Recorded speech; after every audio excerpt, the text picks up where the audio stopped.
And just write where you are from.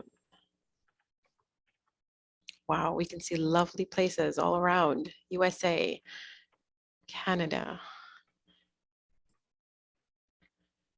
California, Germany, Boston, and the Netherlands. Awesome. And Wales. I'm going to also add mine so I can, I'm physically right now in Saudi Arabia, and after a few days they're going to be in the UK, so Seattle. Wow. There's lots from the US and España.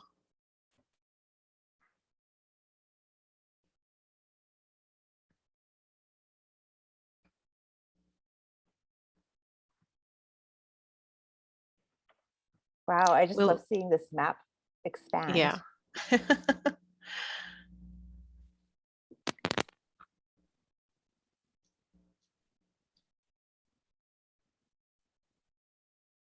Wonderful.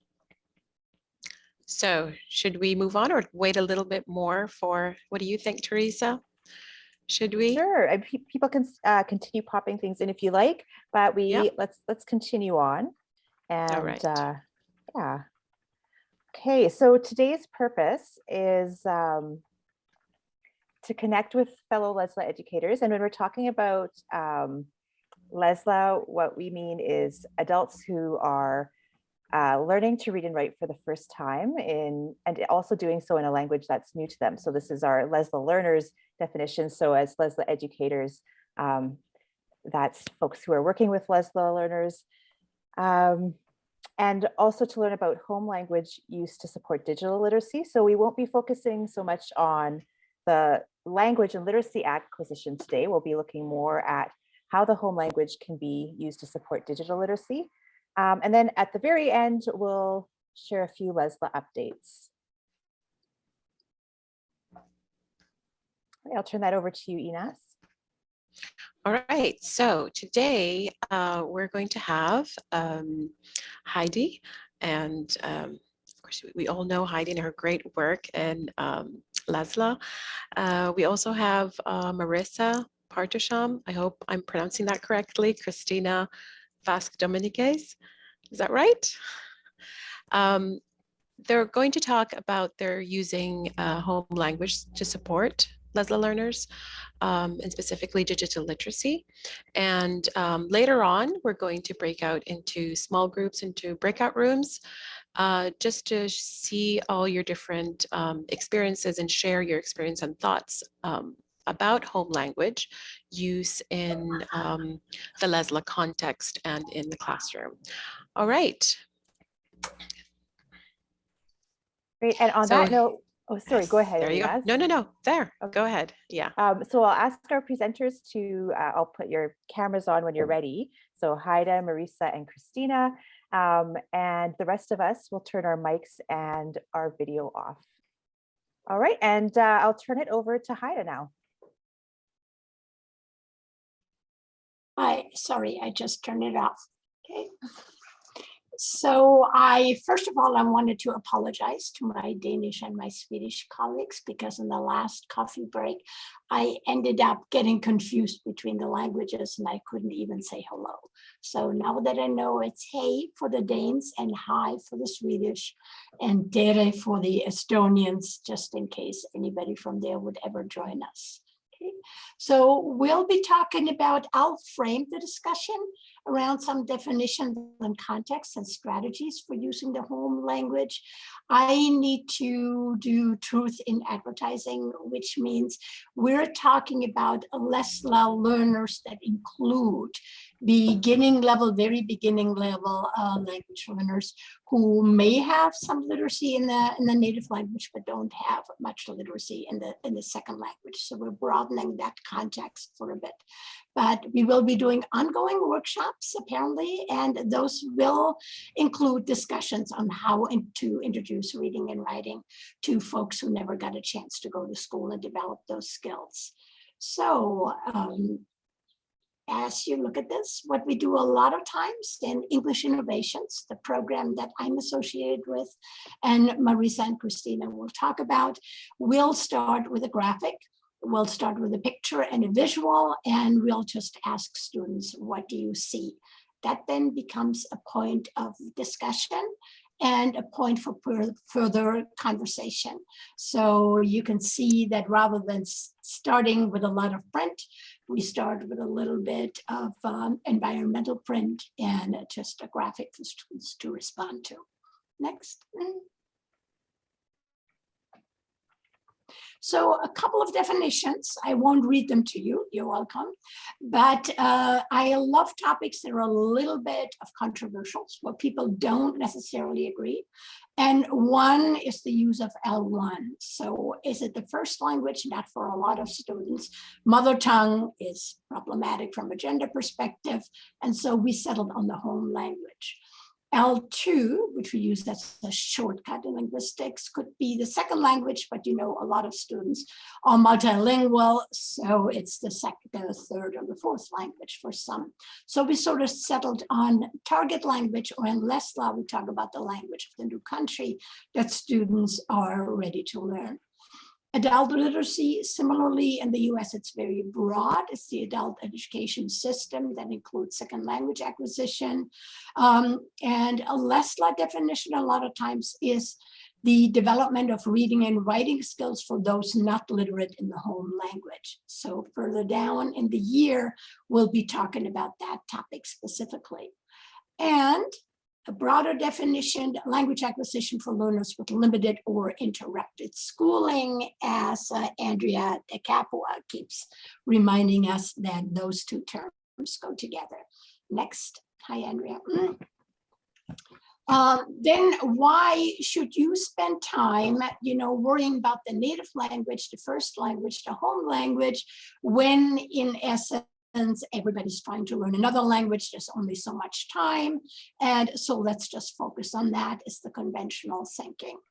The rationale for introducing the home language in language classes is, for one, you know, for one point, it's much easier to learn to read and write in a language that you already speak, rather than, you know, starting with learning to read and write in a new language. So for example, German is very phonetic, but if I ask you to work with words like Streichholzschächtelchen, and I teach you the phonics of all of that, we can see where you would go, what are you talking about?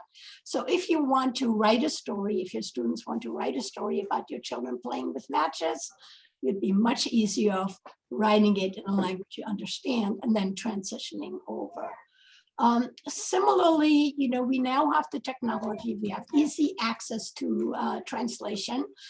You know, I share concerns about Google with the rest of you, but I could explain that Frühstücksbrötchen, which was the word used to ferret out spies that were not real German speakers, I could say, you know, well, it's a diminutive, and Brot is like short for, I mean, it's a variation of Brot. Stück means a piece.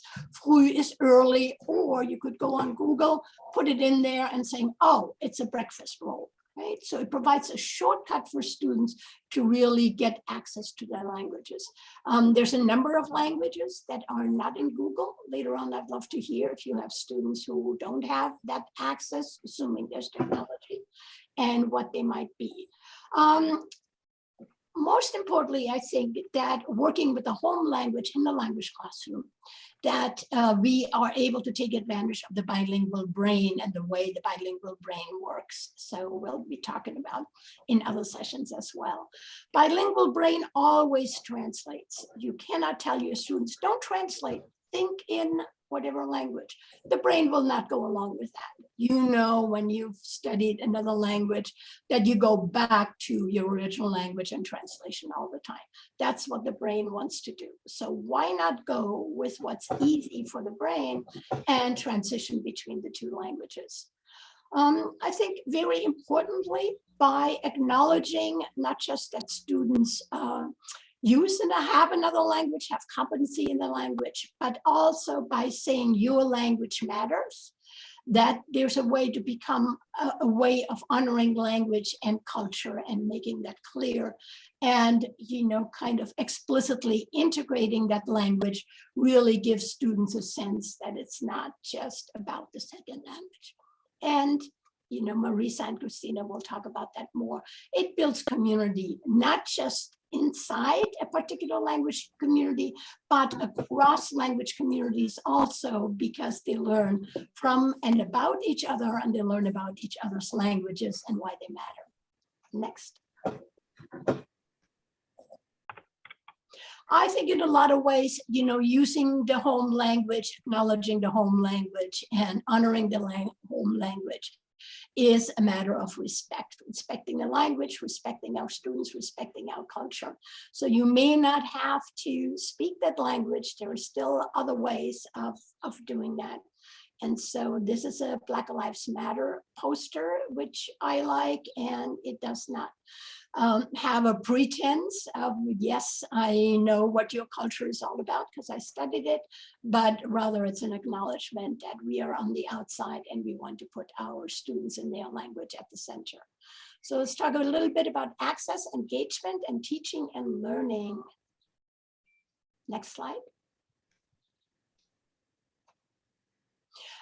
There's various ways in which L1 can support learners, and we'll be talking about that a little bit more.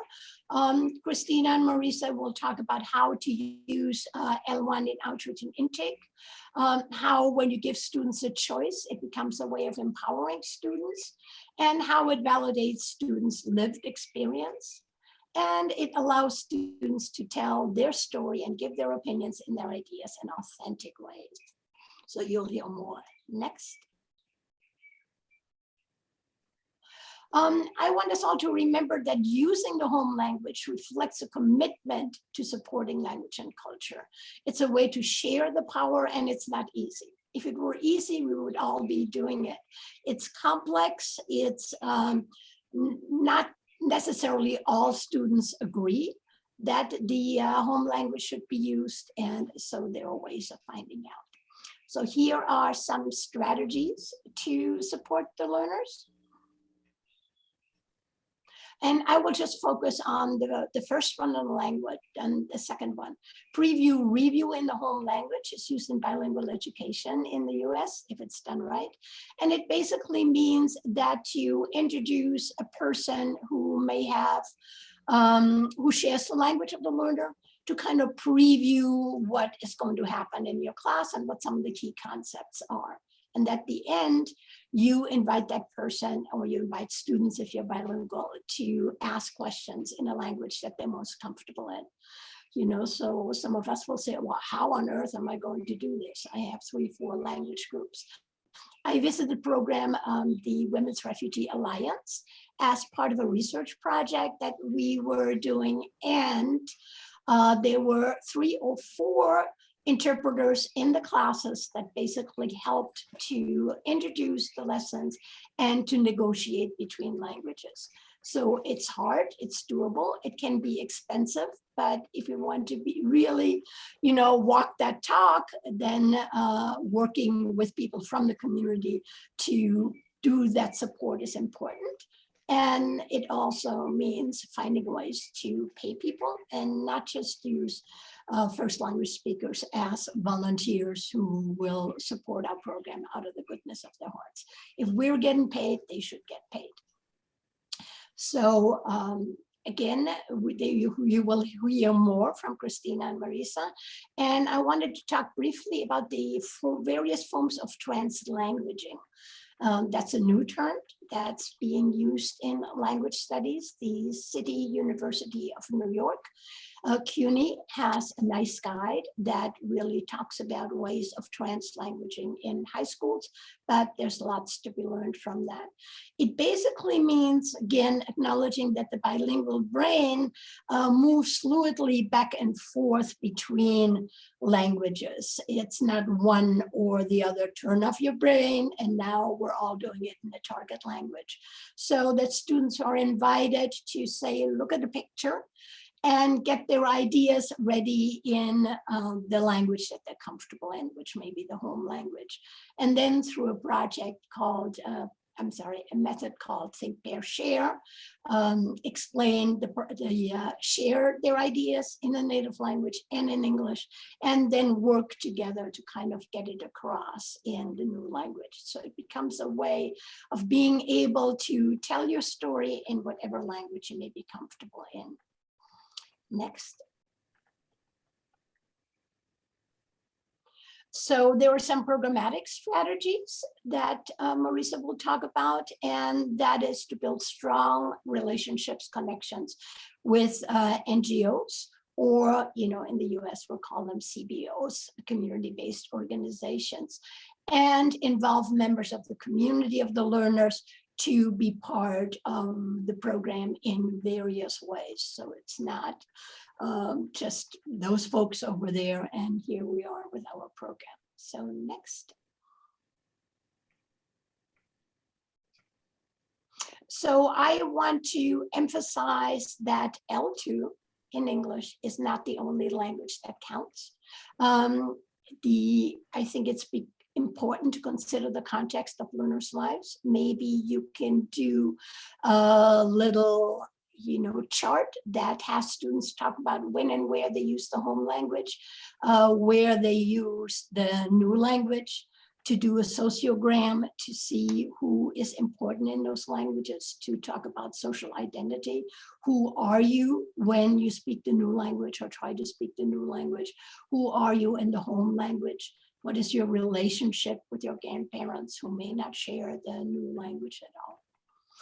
So finally, you may wonder, well, yeah, sure, but does it work?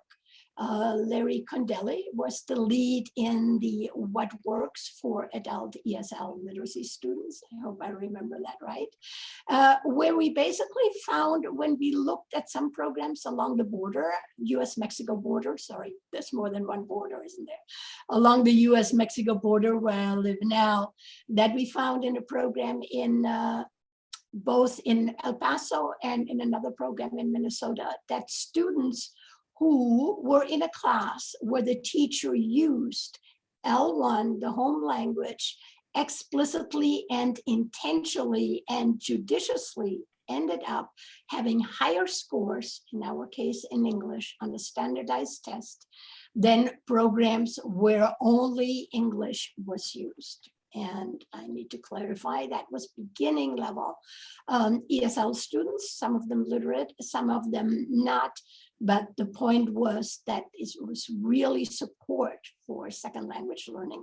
And it did make a difference if the home language was used judiciously and intentionally, as opposed to just going ahead and translating, any word that came up the minute students looked confused. So we are looking at a balance of introducing the new language in ways that students can understand, demonstrating visuals, but at the same time making room for the native language as well. And so that's my part, and I'm turning it over to Marisa and Cristina. Oh, thank you. Great, thank you, Heide. Okay, I'm gonna share my screen once. Okay, I'm going to stop sharing my screen so you can go ahead. Great, okay. There you go. All right. Okay. Sent. Okay, so my name is Marisa Parshotam, and I'm the English Innovations Coordinator at One America, and we termed our online version of our program English at Home. So I'll go briefly through, I guess, something that makes our program unique. So for our English Innovations program at One America in Seattle, it's not only about English language acquisition. Even before the pandemic, digital literacy has always been part of our program. So we go operate under 3 pillars of English acquisition, digital literacy, and community engagement. So it's a really important thing about our program that makes it unique. And for the online version, English at Home, it's really conversational based, and it's on Zoom. And then we also use WhatsApp to communicate outside of class and share resources and videos and things like that. There's a strong multimedia component, a lot of conversation around social justice themes and also storytelling. And then since the pandemic started, we built in a digital equity program that I'll explain next. But before I go into that, this gives you a little brief breakdown of the language compositions of our classes. So as you can see, it's quite diverse. A lot of people speaking many, many different languages, and we have both beginning and intermediate classes. So to go on to the topic of digital equity, when the pandemic began, something that we started offering outside of our English classes were in-language technology workshops. And those were, we started with Spanish, and then we added Somali, and then we added Amharic, and a couple of the teachers of those classes used to be students in our advanced class. And so it's a leadership development opportunity that we were able to build into the program and offer outside of class for students to gain deeper practice, either on Zoom the first week of class or using Gmail or Google Forms, anything that the teacher or group was interested in. And so each workshop was catered to specific interests of the language group. And that's been working really well and has been an exciting way for students to gain a deeper understanding and grow in their technology skills, since it can be a lot to be learning both technology and English all together. So it's another level of support that we have. And then another piece of that is that we lend tablets to students. That was part of our program prior to the pandemic as well. And we also offer some internet scholarships for folks who have trouble connecting. And I'll briefly mention for our outreach strategy of our program, like I said earlier, since leadership development is part of it, some students have wanted and been interested in working with us to help with all of this. It's a leadership development opportunity. So students also refer peer-to-peer. We get referrals from community-based organizations, and we make sure to include phone number of teachers that speak a language of our students on a flyer if we translate it. And then we have a mix of volunteers who are both people from the community who are bilingual, and also student volunteers who have volunteered either in classes or our technology classes too. This is just an example of one of our flyers translated into Spanish. And something also to highlight our registration process. It involves 2 steps. We have registration first, either online or over the phone. And so we always put a phone number on our flyers so that students have the option to register just by calling us in case the technology or filling the online form is barrier. And then as a second step, once someone does that, we do intake phone screen calls, and we contract with students. So we pay folks to help us with those phone screen calls. And one example of that was somebody who started the class. Is her very first time ever using Zoom. I think it was at the end of 2020 when she joined. I remember sitting with her ahead of time, just kind of going over Zoom and how to connect and all of that. And then when I invited her in to do the phone screen process, she learned how to use Google Forms, so online forms, and we did the first few calls together on Zoom.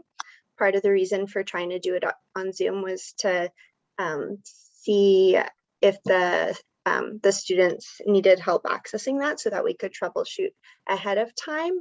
And then we did our phone screen, which is a more longer set of questions.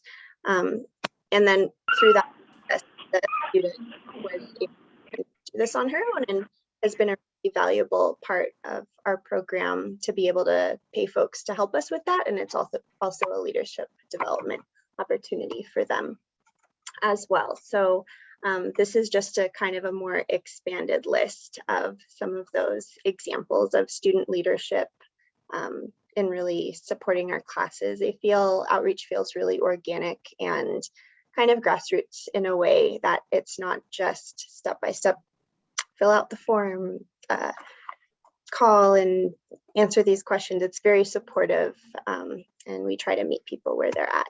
And I'm gonna skip ahead to Cristina to talk about teaching and learning strategies that she has used in her classes. So I'll pass it to Cristina.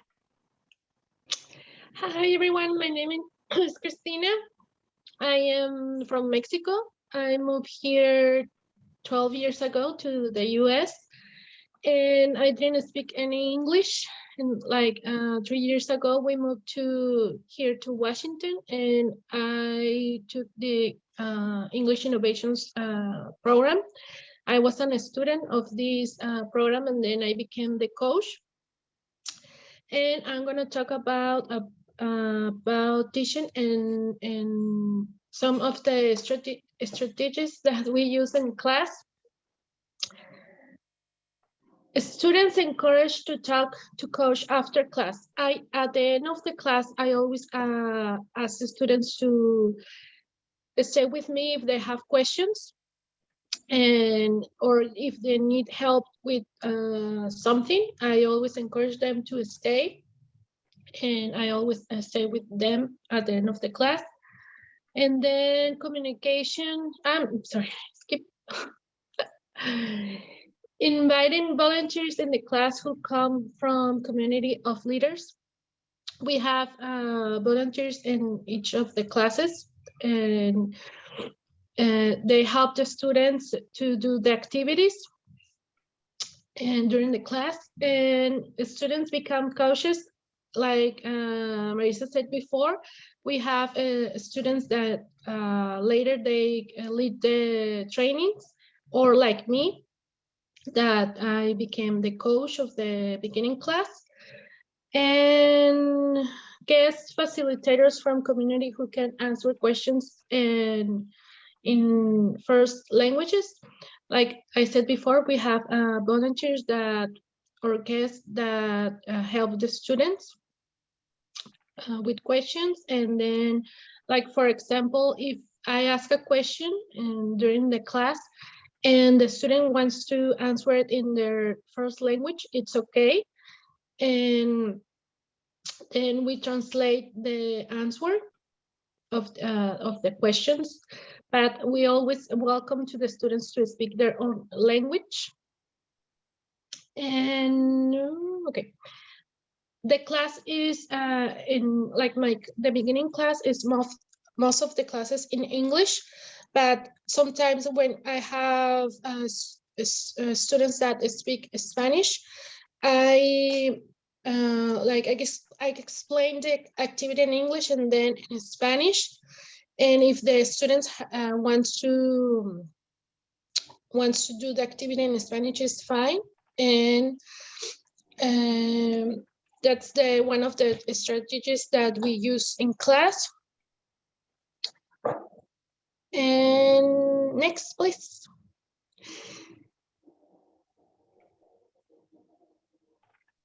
Okay, we have, like I said before, the volunteers that help in the class. And when we have a lesson, we use this vocabulary that we send through the WhatsApp. We use WhatsApp. We create at the beginning of the classes a WhatsApp group. And this WhatsApp group of the class, we share activities, we share information, we share homework. They share homework, or they can record themselves a video or a voice message. And if the students if they don't know how to use WhatsApp, they learn in class, or the volunteers help them to use the WhatsApp. And it's one of the tools that help us a lot. in classes, and I think that's it.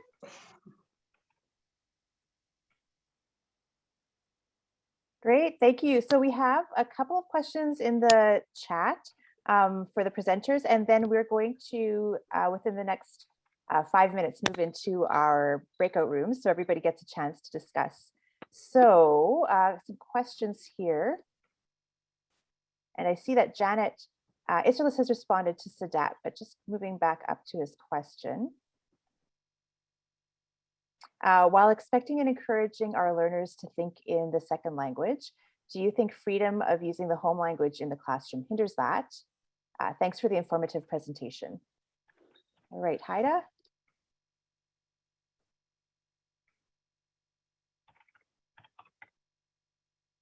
Or maybe another member of the team. Okay, I got it. Thanks, Heide. Just a little slow on the unmuting part. Yes, I think it's an excellent question. It's a concern that many teachers share, where I'm not old thinking, I say old thinking because I'm old, but the conventional thinking has been that any minute you spend away from the target language is a wasted minute because students don't think in English. We're changing our minds a bit on that, based on, again, that the brain cannot be told not to translate and not to go back to the native language, and saying how can we use the language to facilitate the home language, to facilitate the second language acquisition. And so it very much depends on the level, how much you want to support native language use and how much of it is in the target language. At the higher levels, I would probably put time aside where I say, okay, this is going to be a time for all of us to just, in my case, say, let's use English. Let's just do the best we can. Our definition of good English is the English that you speak to express your ideas. So try to express your ideas in any way you can, and let's try to stay with English. And then have part of the time where people can talk to each other, and they can talk to each other in the home language or across languages, and develop a draft of what they want to say in the home language. So the research does not support that if students think in a home language, they'll never learn English. The research supports that through translanguaging, going back and forth, actually the second language is strengthened. Again, as long as you use it in a judicious way and you don't translate just back and forth without thinking about how much time and what kind of time. So for beginning level learners, generally it helps to have more opportunities to use the native language and then move over to English, where for more advanced learners, I would really, consciously set time aside to saying, okay, this is our time to struggle with a new language best that you can and get your brain going so that you feel comfortable and you develop that fluency. Hey, great. Thank you very much for that question and the response. And I see you have a potential volunteer though, so I'll let you connect. We're going to move into our breakout rooms now. So I'm going to put a link to a Google Doc that you should all have access to in the chat. First of all. All right, so I'll invite you to open that up, and then we'll move into breakout groups. There are about 3 or 4 questions, and what I'll invite you to do is look at the number of your breakout group and then find the same number on the Google Doc. And then as you discuss, if somebody wants to take notes and put your thoughts into that document and discuss some of the same things that we've been hearing about just now. So just take just a minute here.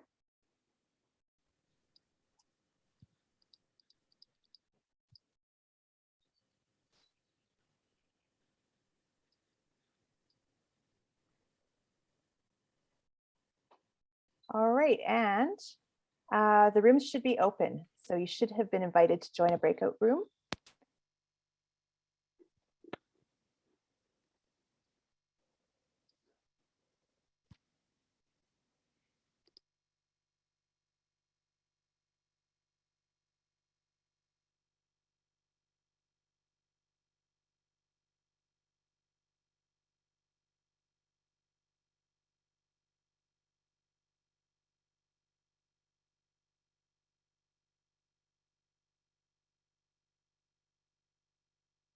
All right, I see there's still a couple of people here.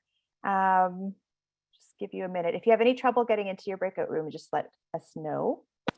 Do you want me to stay here? This is Kate, sorry. Do you want me to stay here so I can help folks get into rooms if needed? Yeah, that'd be great. Thank you, Okay. Kate. All right, anybody needs help, let me know. Jillian, Sangeeta, Lucy, does anybody need some help getting into your breakout room? I'll be staying here with you, Kate. Okay. Yeah, because I'm gonna have to leave for just Okay, probably few minutes and then come back. cool. How long is the breakout rooms? We'll have everybody back at what, 5:02? Does that sound good? Okay. Great. Hi, guys. I am there. Hi, Hi, Anne-Marie. Hi. Hi, Anna Marie. It is so lovely to see your voices, to see your faces, and to hear your voices. It's How was great your that you can drive? manage to cam. Yeah. I'm on the train from Nijmegen to Amsterdam. It's rush hour, so I cannot really talk a lot, but it's really interesting to listen. Yeah, great questions. Great content, great questions. Absolutely. And just a note too, before we go into announcements, we are just about to wrap up. I hope you all had a really good discussion and were able to learn new ideas and share some of your own experiences. We are looking at putting this kind of idea into a discussion group coming this fall. And Heide Spruck Wrigley and Aya Katrina Alberg is here as well. We're interested in getting a group of people together who are practitioners specifically, who would like to learn more about this topic and maybe meet regularly. So if you're interested in that, please stay after we wrap up. And we'll talk a little bit more about it. And we'll just move to the next slide. And I think, Kate, you were mentioning there was another question as well. Yes, it was the question about translation resources for minority languages. Oh, great. Thank you. So if anybody does have suggestions for translation resources for minority languages, please do pop them in the chat too. We'll get all of that into a document that we'll share out with everyone later. Just a few announcements. Just a reminder, the LESLLA proceedings are available online and they're freely available. They're open source. Also, we do have EU Speak has a module coming up soon. And I think the dates will be announced probably in the next week or so. Yes. Okay, got the nod from Ines. Yeah, So we're on May track. probably. So tune in and we'll let you know. Awesome. And then we'll be announcing our next coffee break probably a little later down the road. And just wanted to also mention another resource we'll pop in is the Heritage Language Hub. If you're working particularly with family literacy, there's lots of resources for kids, and there are a few resources in there for adults as well on LESLLA's website. And so we'll get that in the chat in a moment. All right, I'm going to turn this over to Kate.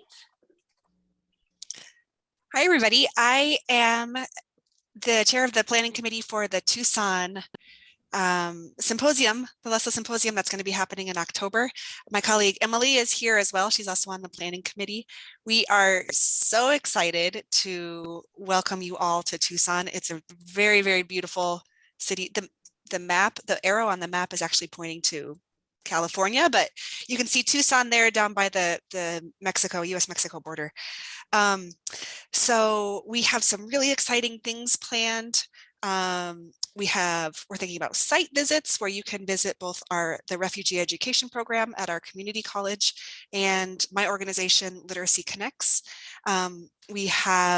We're hoping to have a vendor fair with an organization in Tucson called Refugee Made, where refugees are making crafts and things to support themselves financially. So hopefully we'll have them available for you.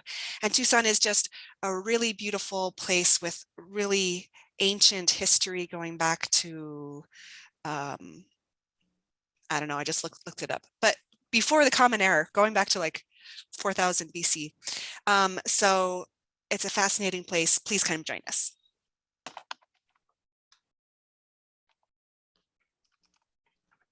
Great, thank you. Also, sorry, we're also going to, it's our first hybrid conference. So the first day is going to be remote.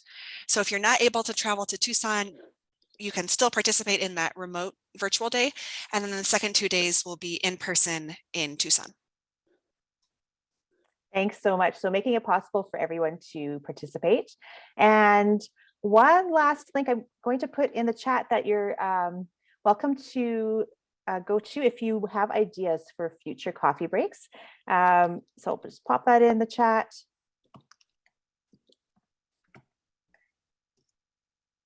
So if you have anything you'd like to add or see in the future, please do post your ideas there. And yeah, I think that about sums up for today. I want to give a big thank you to our presenters, to Heide, Cristina, and Marisa. Really appreciate you sharing your ideas today. And thank you to everyone for engaging in the discussion. And if you are interested in further conversation, again, starting in maybe September, October, August, somewhere in there, on the topic of home languages to support LESLLA learners or working with LESLLA learners, please do stay. Otherwise, we're going to wrap it up here. All right, have a great day. Right.